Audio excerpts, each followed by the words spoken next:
I have said this before, many times, in my own way, but what I have now seen makes the failure impossible to ignore. After reviewing not just our own case from 2016, but almost every hot mix asphalt plant case in Kerala, including those that went all the way to the National Green Tribunal, the pattern is unmistakable. I have read nearly all the judgments connected to these plants across Kerala. The judgments themselves clearly reveal how the lawyers argued, what they argued, and, more importantly, what they failed to argue. To deepen this understanding, I also had many of these judgments analyzed by LLMs, specifically to identify where the people's lawyers failed. What emerges is deeply disturbing. In case after case, the Pollution Control Board functions not as a regulator, but as a pollution enabler, and yet it keeps getting away with it. Why? Because the people's own lawyers consistently fail them. Every time, in every case. The PCB repeatedly walks into court and makes absurd, scientifically meaningless statements, such as, all parameters are within limits. Toxins, if any, are non-detectable. These statements are accepted without challenge.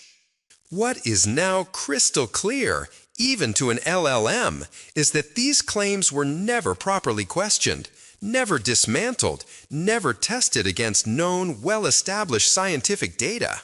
No serious attempt was made to poke holes in this nonsense.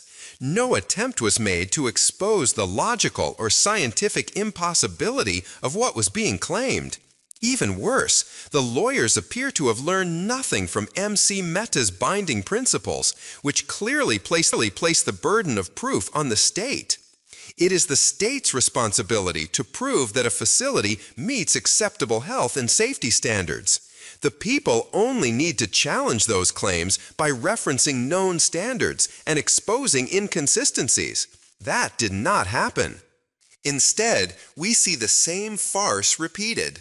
So-called approved measurement laboratories, effectively controlled by or aligned with the PCB, like the Envirotronics, Ecolab if you remember, in 2016, paid for by the plant owner, merely conducted pre-planned token measurements for intentionally short durations using pseudo-arrangements designed to avoid detection. This is not regulation. This is institutionalized fakery. It is a standard ruse. Rules like the 50-meter distance requirement and related safeguards have quietly fallen by the wayside. I won't go into those details here. They are already explained thoroughly on one of my web pages. At this point, there is no ambiguity left.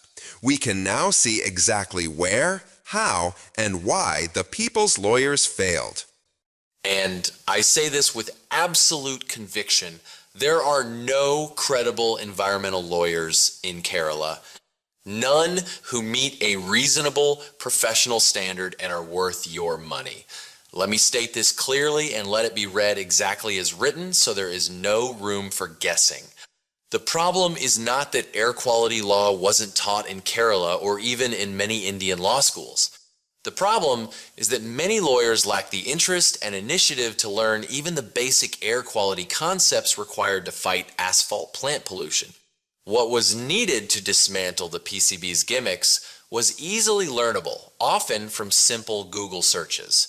Honestly, PCB, their strategies were quite simple to understand. If there had been a compelling reason to succeed, outmaneuvering PCB would not have been difficult. Their playbook was almost always the same. Their patterns are predictable. I can confidently say this. I could help a lawyer learn everything with regards to air quality required to discredit the PCB in less than one day, including practice. These are not obscure or advanced ideas. They are near common sense, grounded in basic logic. They would never have anticipated a knowledgeable opponent. I hope you will play this and listen again, as these were serious statements. You will understand some of the details even better the second time. In any case, you can also read the transcripts. Thank you for listening, and share this with anyone in a similar predicament dealing with a polluting hot mix plant in Kerala or India. Being smart and passionate always pays. Thank you once again.